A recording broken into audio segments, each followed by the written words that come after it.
उसका अंदर एक है प्रातः स्नान, सूर्योदय का कम से कम 1 घंटा पहले, कम से कम 1 घंटा पहले स्नान समाप्त होना चाहिए, प्रातः स्नान। फिर दीपदान, प्रतिदिन संध्या के समय ठाकुर जी की उद्देश्य से दीपदान करना चाहिए। दीपदान घी का प्रदीप हो तो अच्छा है, शुद्ध घी, गाय की घी या शुद्ध भैंस का घी भी चल सकता है, लेकिन बाजार का घी चलेगा नहीं, इसमें मिलावट रहता है, इसलिए अपवित्र माना जाता है। घी ये खाने लायक नहीं, साधुओं के लिए, कोई उपासना के लिए, यज्ञ आदि के लिए इसको मान्यता नहीं है, हम लोग मान्यता नहीं देते हैं बाजार का जो घी है। इसलिए अगर घी शुद्ध घी उपलब्ध ना हो तो तेल उत्तम माना गया, तिल के तेल। इस तरह से प्रतिदिन दीपदान करना, प्रातः स्नान, दीपदान, तुलसी सेवन, तुलसी रोपण, तुलसी में खाद देना, मिट्टी देना, पानी देना, दंडवत परिक्रमा आदि, ये तुलसी सेवन। फिर भागवत श्रवण, प्रतिदिन भागवत कथा श्रवण। अगर श्रवण करने का मौका ना मिले कहीं तो घर में श्रीमद् भागवत रख करके अध्ययन करना चाहिए, प्रतिदिन नियम करके। फिर उद्यापन, ये अवश्य। फिर उसके अंदर फिर जाके नाम संख्या, जो जितना अधिक से अधिक नाम संख्या रख सकते हैं, माने अधिक से अधिक समय भगवत अनुशीलन में ही समय निकालना चाहिए। भगवत अनुशीलन, जप तप आराधना ध्यान धारणा उपासना स्तव स्तुति वंदना, ये प्रधान मुख्य अंग है। अभी खाना पीना इसमें ज़्यादा जोर देते हैं, हम वो तो करते हैं पानी पी के, हम फलाहार रह के, भजन क्या करते उससे कोई मतलब नहीं। कोई फलाहार रह करके, गोवर्धन में एक जन गृहस्थी, वो पानी पी के नियम सेवा करते हैं, 1 महीना सिर्फ पानी पी के, गृहस्थी है, सब काम करते हैं, दुकानदारी सब करते हैं,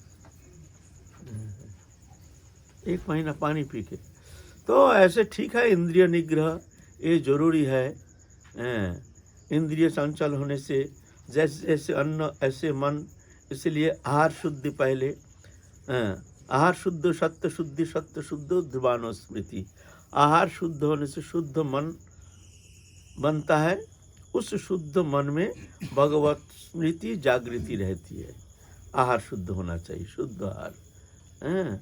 इसलिए नियम सभा में विशेष करके भजन करने के लिए ना, इंद्रिय निग्रह करने के लिए आहार शुद्धि, आहार संयम, ये जरूरी है ना, जरूरी है कम से कम। उस दिन हम बताए हैं वृंदावन के एक मैया जो प्राप्ति हो गई है, ये नियम सभा में सिर्फ 1 केला दिन में, सारा दिन 1 केला। गृहस्थी थे, प्रतिदिन पंचकोशी परिक्रमा, जमुना स्नान, 4-5 लाख नाम, फिर अपना ऐसे करते तो बोलते नहीं थे, दिन रात।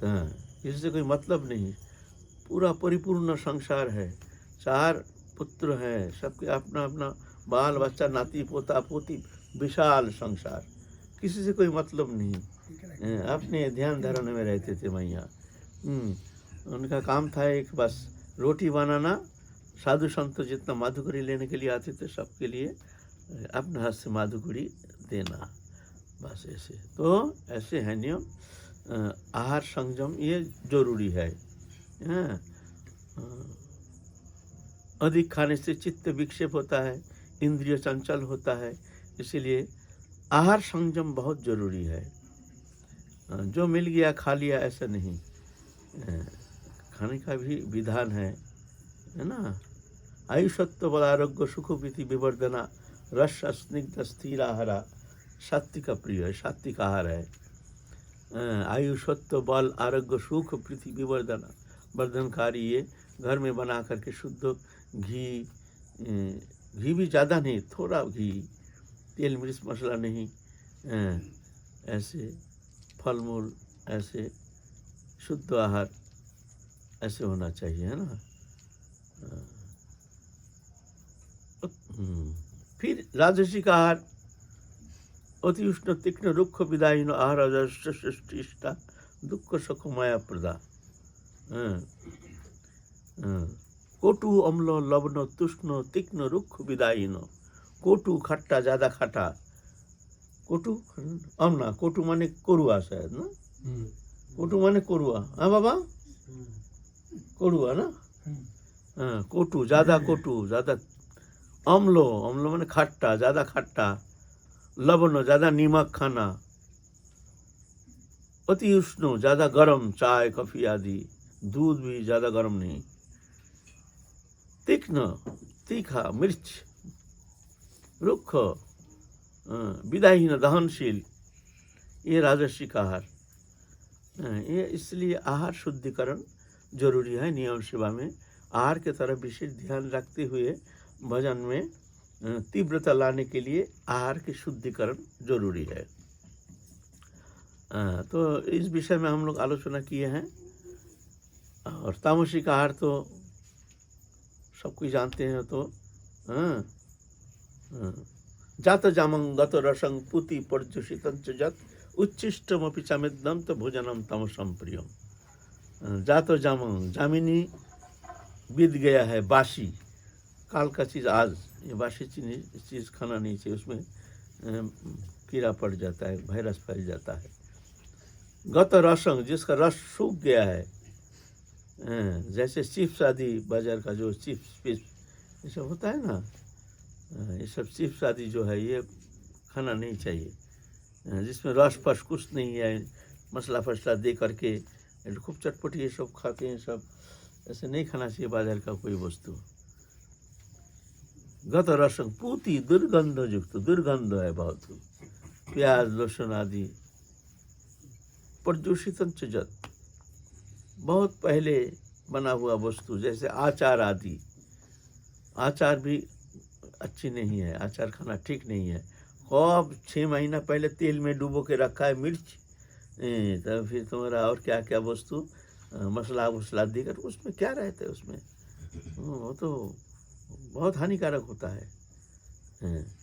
प्रदूषित जत, उच्छिष्टम, झूठा, इसका झूठा खाना नहीं चाहिए। हाँ, कोई भजनानंदी वैष्णव हो तो उनके अधर्म में तो लिया जा सकता है, लेकिन बाकी साधारण घर में ख्याल रखना चाहिए, किसी का झूठा खाना नहीं चाहिए, किसी को झूठा देना भी नहीं चाहिए।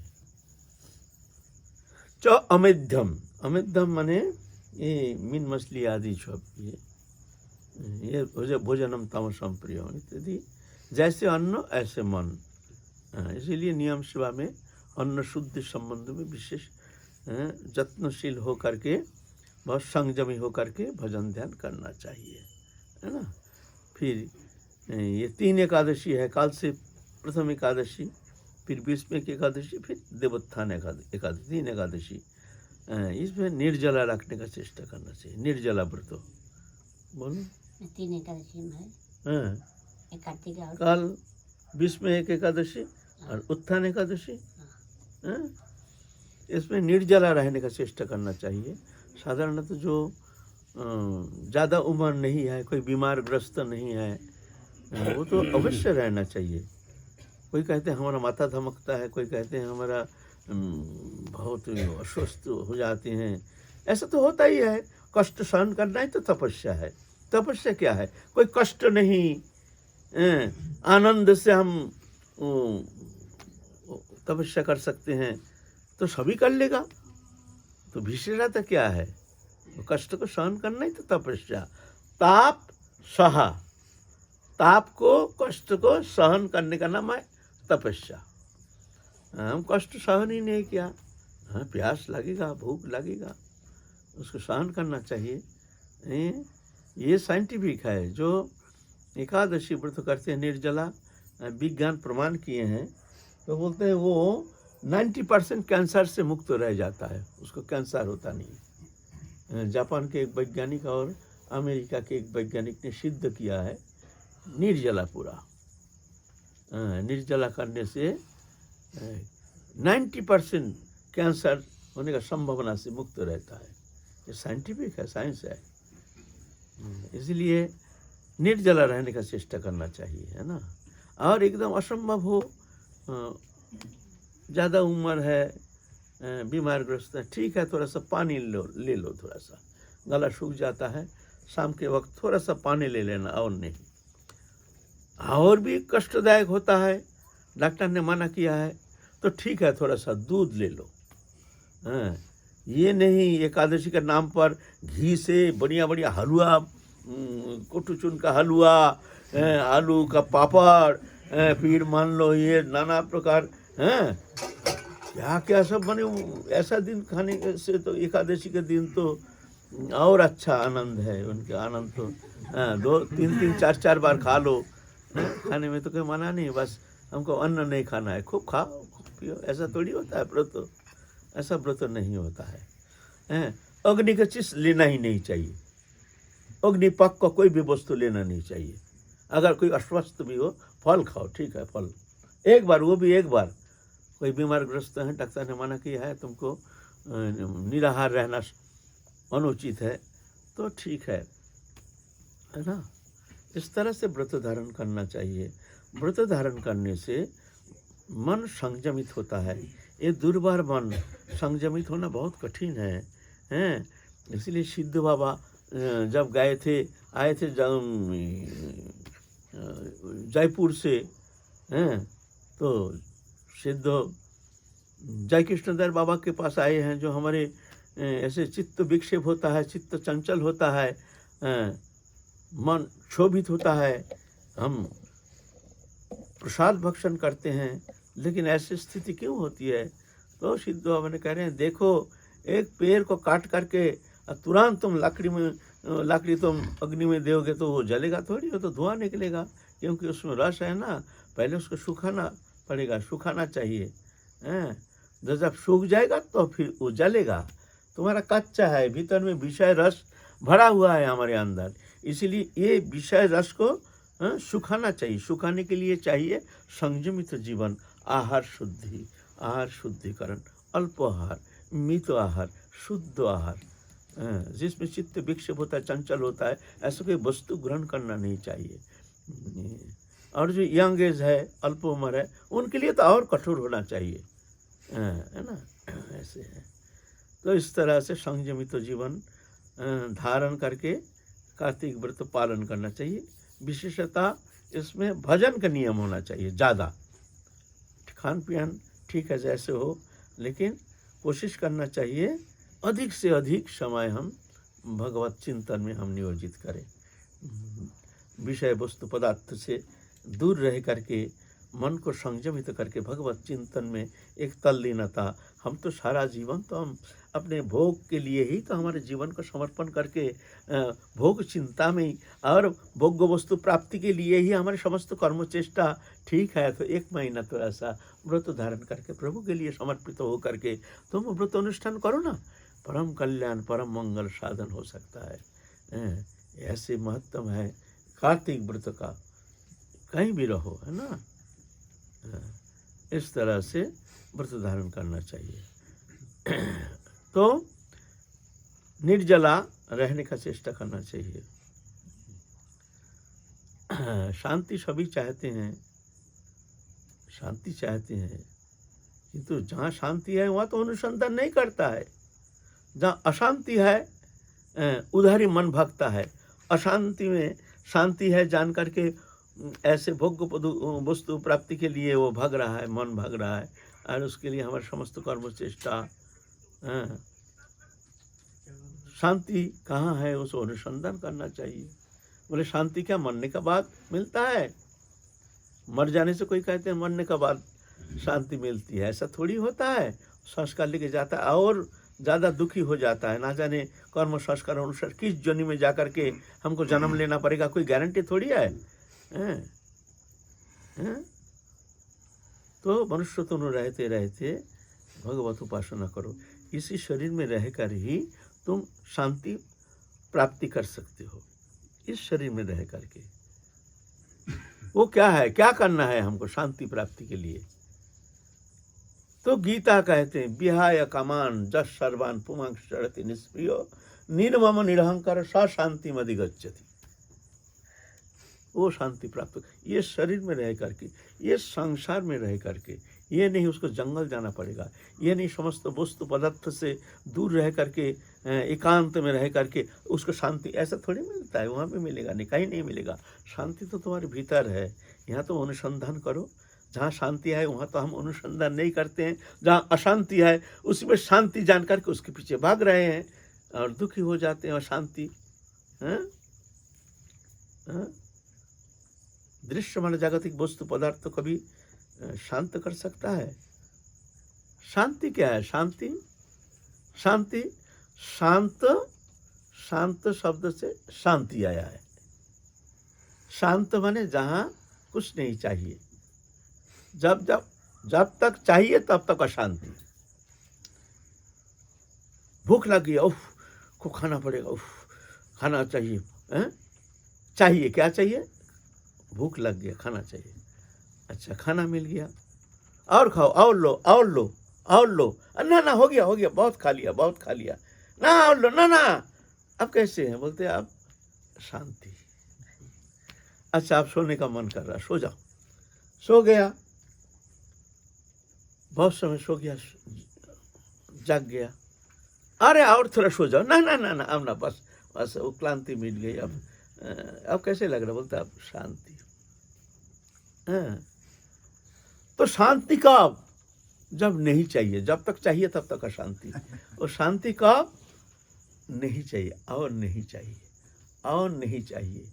कोई भी वस्तु, अर्थ हो, धन मान यश पूजा प्रतिष्ठा भोग्य पदार्थ हो, कामिनी कांचन, जो भी दृश्यमान जागतिक भोग्य पदार्थ है, जब तक चाहना है तब तक तुमको अशांति तुमको मिलेगा ही।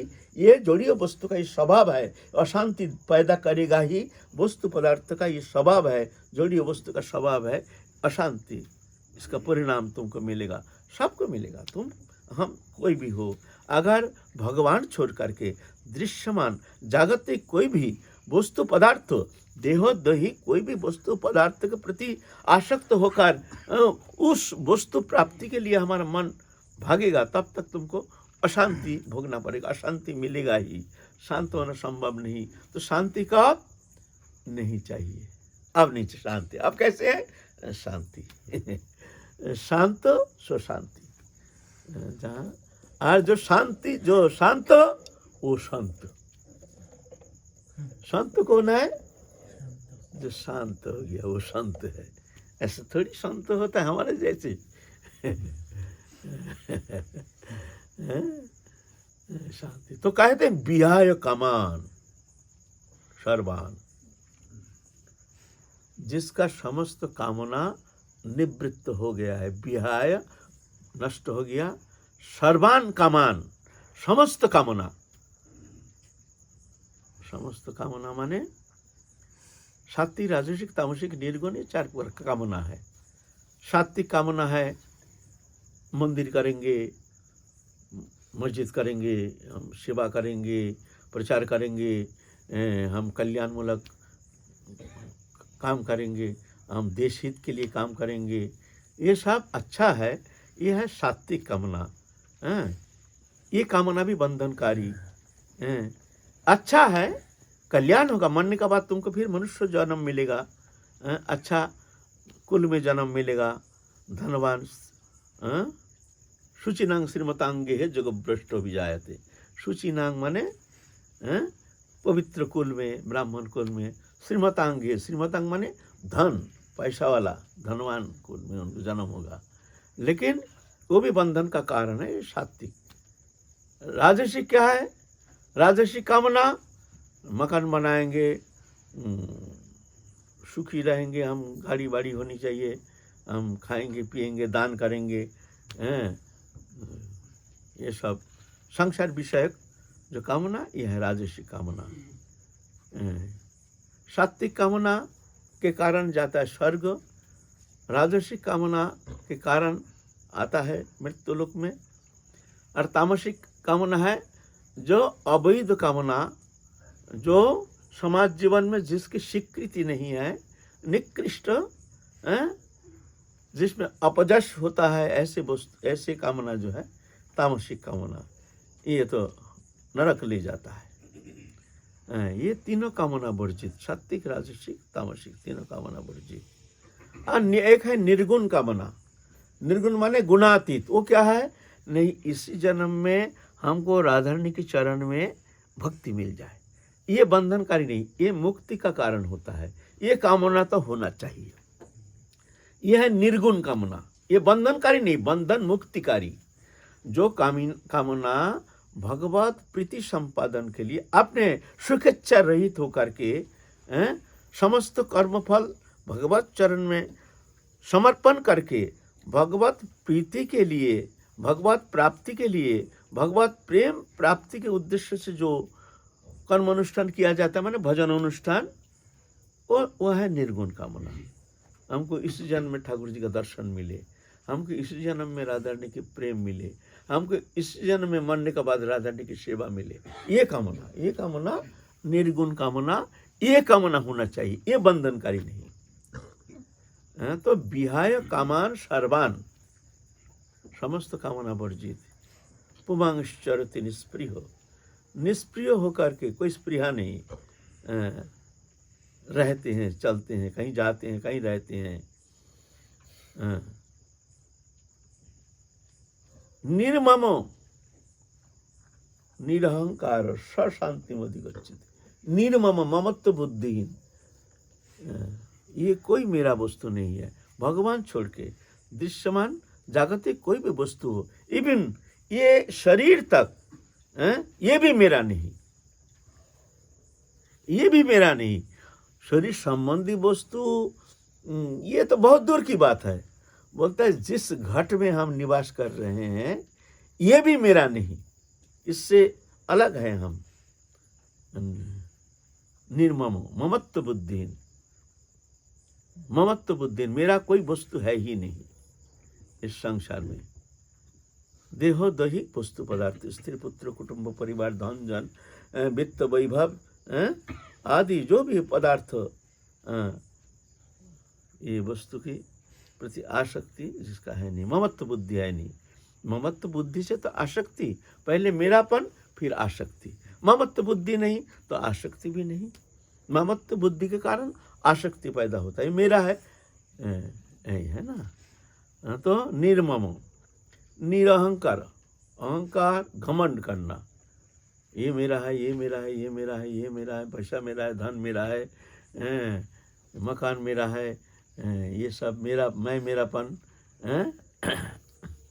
मैं विद्वान हूँ, मैं पंडित हूँ, मैं गुणी हूँ, मैं धनी हूँ, ये सब अहंकार। मैं भजनानंदी हूँ,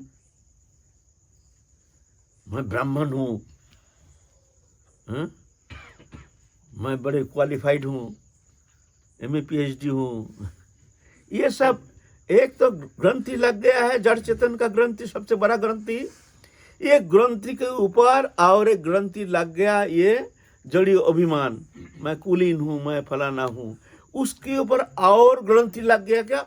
मैं पंडित हूँ, मैं विद्वान हूँ। माने एक के ऊपर एक ग्रंथि। एक तो ग्रंथि लगा जड़ चेतन ग्रंथि, उसके ऊपर फिर ग्रंथि लगा मैं ये ब्राह्मण हूँ, कुलीन हूँ, फलाना ग्रंथि। उसके ऊपर लग गया मैं पंडित हूँ, मैं धनी हूँ, मैं भजनानंदी हूँ, मैं विद्वान हूँ, मैं धर्म प्रचारक हूँ, ये सब। और एक ग्रंथि लगा, मतलब कितना ग्रंथि, अब कौन ग्रंथि खुले? एक ग्रंथि खुलना है भारी पड़ गया, और ग्रंथि के ऊपर ग्रंथि लग रहा है। हमारा दशा क्या होगी बताइए? ग्रंथि के ऊपर ग्रंथि, ग्रंथि को घर चुर के आए हैं भजन करने के लिए, यह में ग्रंथि लग गया, मैं त्यागी हूँ। ग्रंथि, ये ग्रंथि और कुछ नहीं है, कना कोड़ी उसमें है नहीं। फिर मैं भजनानंदी हूँ, त्यागी हूँ, अब फिर भजनानंदी, और एक ग्रंथि लग गया। जुट गया तो ये ग्रंथि इसीलिए कहते हैं निरहंकार। ये रहने से शांति कहाँ से मिल सकती है? शांति तुम्हारे पास है, तुम अनुसंधान करो कहाँ तुम फांसे हो। ग्रंथि के ऊपर ग्रंथि लग रहा है और तुम कहते हो हमको शांति मिलती नहीं है। शांति के लिए तुम्हारा कोई चेष्टा ही नहीं, अनुसंधान ही है नहीं। जहाँ अशांति है वहाँ तुम भाग रहे हो। जिस अभिमान को त्यागने के लिए साधना, साधना क्या है? इस जोड़ियों अभिमान को परित्याग करना। उपाधि, उपाधि को त्याग करना ही साधना है। भगवान और जीवात्मा उनके बीच में आ गया उपाधि, मैं फलाना हूं, मैं फलाना हूं। ये उपाधि को त्याग करना, इससे अतीत मैं हूं ना। और अच्छी तरह से उसको ही शरण मरण चिंतन करते हैं, घमंड करते हैं, मैं फलाना हूं, मैं विद्वान हूँ, मैं बड़ा भजनानंदी, मैं बड़ा महंत हूँ, मैं गुरु हूँ। अरे वो तो और ग्रंथि, मैं गुरु, मेरा कितना चेला है, मेरा बहुत सारे मान्यता हमारा कितनी है। और एक वो जानते, हम जानते हैं, दूसरे का बात हम नहीं कहते, मैं अपनी बात कह रहा हूँ। जानते नहीं है ये क्या है, ये ग्रंथि है, कुछ नहीं है इसमें। हाँ, जो हो रहा है प्रभु करा रहे हैं, वो प्रभु मालिक, चेला हमारा नहीं, पर तो प्रभु का, प्रभु ही जगतपति जगन्नाथ, जगतपति, वो जगत के पति हैं, जगत गुरु है जगन्नाथ। कृष्णं वंदे जगत गुरुम, गुरु कौन है? कृष्ण ही गुरु है। यहाँ जो घट में जो निवास कर रहे हैं वो गुरु है, हम तो नहीं गुरु है। कृष्णं वंदे जगत गुरु। और यहाँ तो हम गुरु बन जाते हैं तो झमेला हो जाता है, और एक ग्रंथि लग गया, लो। तो बोलते हैं निर्मम निरहंकार, ममत्व बुद्धिहीन, फिर अहंकार रहित, स शांति अधिगच्छति। वो व्यक्ति शांति को प्राप्ति कर सकता है। वो इस शरीर में रहकर, संसार में रहकर, कहीं भी किसी स्थिति में रहे, उसमें कोई फर्क नहीं पड़ता है। अगर उसके अंदर ये गुण है, विहाय कामान, जिसका कोई कामना नहीं, सर्वान पुमांश चरति, निष्प्रिय होकर के घूमते हैं, निर्मम ममत्व बुद्धिहीन, निरहंकार, घमंड नहीं करते हैं, बस स शांति अधिगच्छति, वो शांति को प्राप्त कर सकते हैं। कहीं भी रहे वो शांति प्राप्ति की अधिकारी है, वो उसके लिए शांति है ना। नहीं तो शांति ढूंढने से थोड़ी मिलती है। जय जय श्री राधे। मूल बात है भगवत चरण में एकमात्र शांति आलय, भगवत चरण, राधा रानी के चरण कमल ही एकमात्र शांति की आलय है। उनके चरण कमल जो आश्रय करके अभिमान वर्जित होकर के जब भगवत प्रसन्नता के लिए समस्त कर्म संपादन करते हैं, वो शांति के अधिकारी हैं, वो शांति प्राप्ति कर सकती है। बाबा, अगर किसी शिष्य को उनके गुरु आज्ञा दें कि तुम कोई मंदिर, आश्रम और साधु सेवा करो, और वो शिष्य गुरु आज्ञा मान के मंदिर का निर्माण या आश्रम का निर्माण करता है, तो वो सात्विक कामना हो जाएगी या निर्गुण कामना होगी? देखो, उसमें अगर कर्तृत्वपन लेकर के अगर करता है तो वो सात्विक में आ जाएगा। कर्तृत्वपन, मेरे को करना है, मेरे को करना है। और एक है नौकर बन के, दास बन के प्रभु करा रहे हैं, उनके हम ड्यूटी करना है। जैसे आपको कोई मैनेजमेंट, आपको मैनेजर बना दिया है कोई प्रोजेक्ट में, है ना, तो आपका देखते हैं हमको तो पैसा लेना है, जैसे हमारे जो स्पेसिफिकेशन अनुसार हमको कर्म करना है, काम से मतलब है। काम से जब घर आ जाते हैं, वो प्रोजेक्ट अगर गिर भी जाए उसमें कोई फर्क नहीं पड़ा, हमारा क्या गया, क्योंकि हम मालिक नहीं है। और जब कर्तृत्वपन रहता है, नहीं हमको करना है, ये करना है, वो करना है, कर्तृत्वपन, तो वो सात्विक हो जाएगा। अगर कर्तृत्व अभिमान वर्जित होकर गुरु आज्ञा पालन करने के लिए गुरु चरण में समर्पित होकर के दास बन के कर्म करते हैं, अभिमान रहित, अहंकार रहित होकर कर्म करते हैं, तो वो निर्गुण कर्म में आ जाएगा। कर्तृत्वपन लेकर के कर्म करने से वो सात्विक कर्म हो जाएगा। गुरु का कार्य तो मन प्राण से चेष्टा करेगा कि गुरु का कार्य हो। तो और कार्ड जो होता है, जो मैनेजर है, जो कोई प्रोजेक्ट का मैनेजर, तो मन प्राण दे के काम नहीं करता है। एक नौकर को हम घर के करोड़पति घर में नौकर रखे हैं, वो देखो उनका कर्म तत्परता हैं, मालिक नहीं है, कोई मालिक का लोग आए हैं, पसीना छूट जाता है, इनको किस तरह से स्वागत करेंगे, आइए आइए बैठिए बैठिए, बाबूजी तो अभी है नहीं, अच्छा मैं फ़ोन करता हूँ बाबूजी को, आइए बैठिए, ये पानी लाते हैं। उनके क्या है, कर्म करते नहीं है, वो जानता है यहाँ से हमारा कोई लेना देना नहीं है, हम नौकर हैं, हमको ये करना पड़ेगा, नहीं तो मालिक अप्रसन्न हो जाएंगे, हमारी नौकरी छूट जाएगा। हाँ, तो गुरु प्रसन्नता करना और कर्तृत्व अभिमान लेके, कर्तृत्वपन लेके करना, दोनों में फर्क है। सिद्धि असिद्धि में उदासीन रहे। हाँ, उदासीन, सिद्धि असिद्धि, सिद्ध असिद्ध कृत्य अपि न निबद्धते, सिद्धि हुई कि नहीं हुई तो प्रभु जाने, न निबद्ध, कोई बंधन नहीं उसके लिए। क्रियात्मक जो अ, कर्म है उसे तो सुचारू रूप से करे ही। हाँ, क्रिया तो कर नहीं पड़ता, इंद्रियों के द्वारा ही क्रिया होती है, कोई भी क्रिया करो, सेवा करो, गुरु सेवा करो, लेकिन भावना का जो परिवर्तन, भावना अनुसार उसको फल मिलता है। जब प्रभु के प्रसन्नता के लिए कर्म होता है तो कर्म बंधन मुक्ति का कारण हो जाता है। अहंकार लेके कर्म करते हैं तो वो कर्म उसका बंधन का कारण होता है। और बिल्कुल अंधा होकर के, किसी का मानता नहीं जानता नहीं, घमंड के साथ जब वो कर्म होता है तो उसका विपदगामी होने का कारण बन जाता है। वो विपदगामी हो सकता है, भ्रष्ट हो सकता है। गुरु आदेश किया तुम ऐसा करो ऐसा करो ऐसा करो, हम अपना मनमुखी कुछ उसको बुद्धि घुसा करके उसको अलग रूपरेखा बना करके, गुरुदेव कहे हैं तो आदेश तो दिए हैं, लेकिन अलग रूपरेखा बना करके कर्तृत्व भी मान लेकर के हम कुछ अलग करना चाहते हैं, तो क्या होता है कभी कभी वो विपदगामी होने का डर रहता है। ज्ञान बोध नहीं हुआ, हैं? ज्ञान बोध नहीं हुआ, ये होता ही।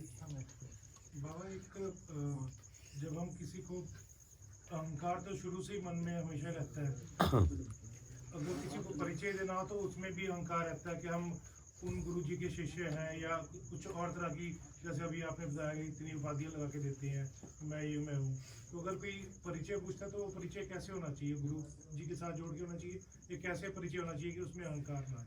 ना ना, गुरु परिचय दो ना, परिचय देने में क्या है, गुरु का तो परिचय देना ही पड़ेगा। गुरु ये कोई बात है, गुरु तो हमारे परमार्थ मार्ग प्रदर्शक हैं, वो तो हमारे इष्ट है, इसीलिए वो तो परिचय देना पड़ेगा। लेकिन अहंकार के साथ दंभ लेकर के जब हम परिचय देते हैं तो ये अहंकार जो बंधन का कारण होता है ना। दम्भ दर्प अभिमानस्य क्रोधो पारुष्यमेव च अज्ञानं च विजातस्य संपदमासुरीम। दम्भ दर्प अभिमानस्य क्रोधो पारुष्यमेव च अज्ञानं च अभिजातस्य संपदम आसुरी। ये असुरी शक्ति है, पतन का कारण होता है। महाराज जी, कोई कहता है निर्जला एकादशी करने से मुझे बड़ा दुर्बल लगता है, भजन नहीं हो पाता तो है। दुर्बल तो लगेगा ही, तो दुर्बल तुमको निर्जला कर रहे हो और बहुत ताकत आ जाएगा, तुम स्वप्न देखो, तुम्हारे द्वारा होगा नहीं, छोड़ दो। बाबा इन्होंने प्रश्न किया क्या कि गुरु जो है किसी आश्रम प्रतिष्ठा के लिए आदेश करे तो उस समय क्या करना चाहिए। मेरा प्रश्न ये है कि क्या सद्गुरु कभी आश्रम प्रतिष्ठा करने के लिए आदेश करेंगे? देखो, गुरु कर सकते हैं, वो अधिकारी अगर होता है जो अहंकार रहित होकर के, गुरु आदेश पालन ही उनके एकमात्र उद्देश्य है। अंतर में तो उनके कोई कामना वासना अभिमान वर्जित है। ऐसी स्थिति में कर्म तो इंद्रियों के द्वारा गुरु इच्छा पूर्ति के लिए समस्त कर्म संपादन करते हैं, लेकिन मन में अभिमान वर्जित होकर के, फलाकांक्षा रहित होकर के वो कर्म करते हैं, तो वो उत्तम अधिकारी हैं, वो कर सकता है। लेकिन देखो, इसमें बहुत सारे कारण हैं। मान लो हम जैसे गुरु अनधिकारी किसी को हमने बोल दिया तुम ये करो, तो चिंता के विषय है, वो संभाल पाएगा कि नहीं। तो ऐसे सद्गुरुदेव जो हैं, ऐसे आदेश साधारणतः, हाँ, एक अधिकारी सामर्थ्य गुरु हैं, वो सामर्थ्य है उनकी, वो जो उसको बचा लेंगे, किसी भी स्थिति में पतन के मुख से उसको बचा लेंगे। सामर्थ्य गुरु की बात अलग है। असमर्थ्य हम जैसे गुरु अगर इस तरह से शिष्य को आदेश करते हैं तो नष्ट होने का तो भय रहेगा ही, इतना सहज है। क्या व्यवहार में जाने से ये सब से बच पाएंगे वो? बस मुश्किल है बचना, वर्तमान समय में बिल्कुल मुश्किल है बचना।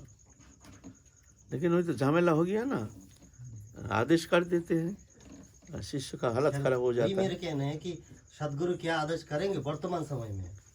सदगुरु कभी आदेश नहीं करते हैं। हमारे गुरुदेव कभी कोई आश्रम मंदिर निर्माण नहीं किए हैं। कितना भक्त तो आते थे बाबा के पास, बाबा ये मंदिर बना दे, कोई आग्रह नहीं, बनाया ही नहीं। एक बार राधा कुंड में एक भक्त तो पैसा वाला उसे राधा कुंड मंदिर को बनाएंगे, तो बाबा को खबर भेजें बाबा के पास जी, बाबा उस समय जगन्नाथपुरी, जी बाबा जल्दी आ जाएं, हम मंदिर का काम शुरू करेंगे। तो ये राधा कुंड के एक हमारे गुरु भाई, बड़े गुरु भाई पंडा, वो भी थे उस समय। तो वो कह रहे हैं मथुरा दास, बाबा आप वृंदावन नहीं जाने से ब्रजंधर वो मंदिर नहीं बनाएगा, ये कह दिए हैं, इसीलिए आपको जाना जरूरी है। बाबा कहते हैं हमारा बहेगा ना।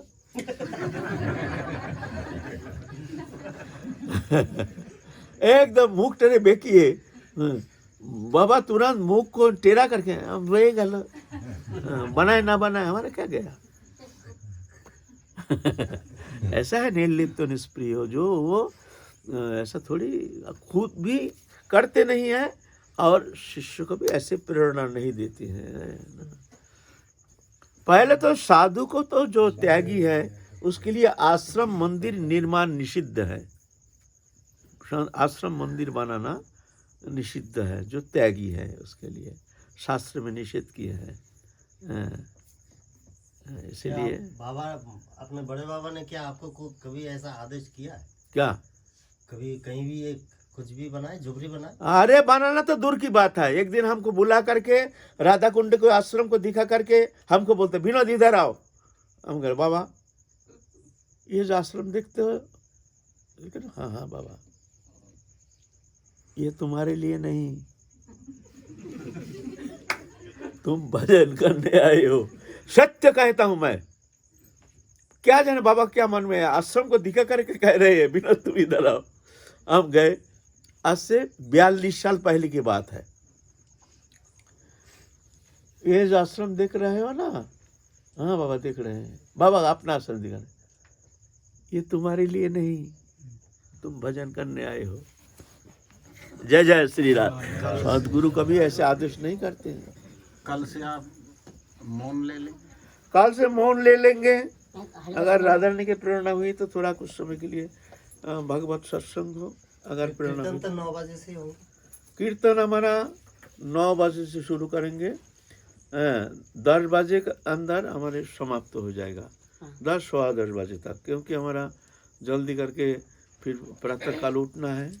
इसीलिए काल तो रात्रि जागरण है, वो तो अलग बात है, लेकिन ऐसे हम प्रतिदिन के रूटीन है। जो सत्संग अभी तो 11:30 ज़्यादा हो गया, 10:30 मैक्सिमम 10:15 बजे तक समाप्त होना चाहिए। कीर्तन 9:30 बजे तक, फिर आधा घंटा सत्संग 10 बजे तक। हरे